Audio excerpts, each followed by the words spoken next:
அதிமுகவில் சென்னை மண்டலத்தைச் சேர்ந்த 15 மாவட்ட நிர்வாகிகளுக்கு எடப்பாடி டோஸ் கொடுத்திருக்கிறார். தேர்தல் பணிகளில் சுணக்கம், பணத்தை சுருட்டிவிட்டனர் என்ற குற்றச்சாட்டுகளையும் முன்வைத்திருப்பதாக செய்திகள் வருகிறது. அது குறித்து நமது கட்டையர் டிவியில் பார்க்கலாம்.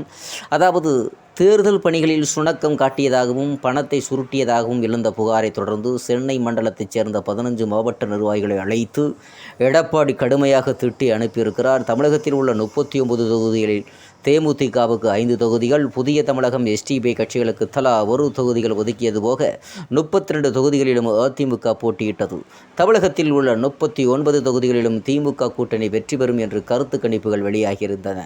அதே நேரத்தில் அதிமுகவும் பாஜகவும் 2வது இடத்துக்கு தான் போட்டி என்றும் கூறப்பட்டது.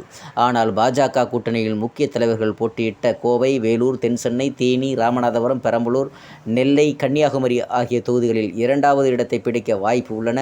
அங்கெல்லாம் அதிமுக 3வது இடத்தை பிடிக்கும். பல இடங்களில் டெபாசிட் பறிபோகும் வாய்ப்புகள் உள்ளதாக தேர்தலுக்கு முன்பு தகவல்கள் வெளியாகியிருந்தது. இதனால் பிரச்சாரத்துக்கு சென்ற எடப்பாடி இந்த நிலையில் தலைவர்களின் கோவை அண்ணாமலை, தேனியில் டிடிவி தினகரன், ராமநாதபுரத்தில் ஓ பன்னீர்செல்வம் 2வது இடத்துக்கு வரக்கூடாது என்று அதிமுக நிர்வாகிகளுக்கு உத்தரவிட்டிருந்தார்.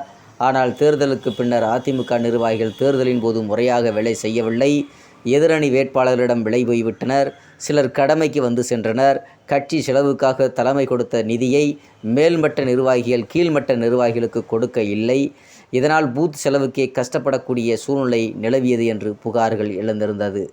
இதுகுறித்து சென்னை மண்டலத்தைச் சேர்ந்த 15 மாவட்ட செயலாளர்கள், தென் சென்னை, வட சென்னை, காஞ்சிபுரம், ஸ்ரீபெரும்புதூர் தொகுதி வேட்பாளர்கள், தொகுதி பொறுப்பாளர்கள் எடப்பாடி கட்சியின் தலைமை அலுவலகத்திற்கு நேற்று காலை முதல் பிற்பகல் வரை ஆலோசனை நடத்தியிருக்கிறார்கள். அப்போது எம்ஜிஆர், ஜெயலலிதா காலத்தில் செயல்பட்ட நிர்வாகிகளின் வேகம், அந்த பற்றும் பாசமும் எங்கே போனது? ஏன் அப்போது போல இரவு பகல் பாராமல் வேலை செய்யவில்லை? ஏனோ தானோ என பணியாற்றினீர்கள். தலைமை மீது உங்களுக்கு விசுவாசம் இல்லாமல் போனது ஏன்? திமுகவின் தொண்டர்கள் அர்ப்பணிப்புடன் பணியாற்றுகிறார்கள். உங்களது அர்ப்பணிப்பு எங்கே போனது என கடுமையாக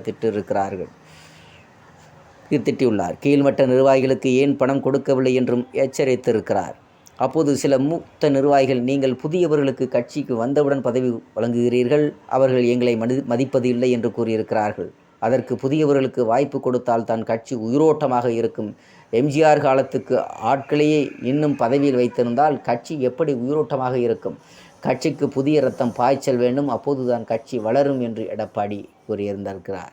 பின்னர் தேர்தல் முடிவுகளுக்கு பிறகு சரியாக வேலை செய்யாத நிர்வாகிகள் மற்றும் மாற்றப்படுவார்கள் என்று எச்சரித்து நிர்வாகிகளை அனுப்பியிருக்கிறார். இந்த ஆலோசனை கூட்டம் மண்டல வாரியாக தொடர்ந்து நடைபெறும் என அதிமுக நிர்வாகிகள் தெரிவித்திருக்கிறார்கள். அதேபோன்று எடப்பாடி பழனிசாமி நடத்திய கூட்டத்தில் பல நிர்வாகிகள் வேலை செய்யவில்லை, அவர்களின் பதவிகளை பறிக்க வேண்டும் என தென் சென்னை மாவட்ட செயலாளர் ஆதிராஜாராம் கூறியிருக்கிறார். இந்நிலையில் அவர் மீது 7 வட்ட செயலாளர்கள், மூத்த நிர்வாகிகள் பொன்னையன் மற்றும் தமிழ் உஷேன் அளித்த புகார் மனுவில், நாங்கள் வேலை செய்ய தயாராக இருந்தோம், ஆனால் வேட்பாளர்கள் கூட எங்களை பகுதிக்கு மாவட்ட செயலாளர்கள் அழைத்து வரவில்லை, எந்த பணியுமே கொடுக்காமல் எப்படி வேலை செய்வது? இதனால் மாவட்ட செயலாளர் மீது நடவடிக்கை எடுக்க வேண்டும் என்றும் புகாரும் கொடுத்திருக்கிறார்கள்.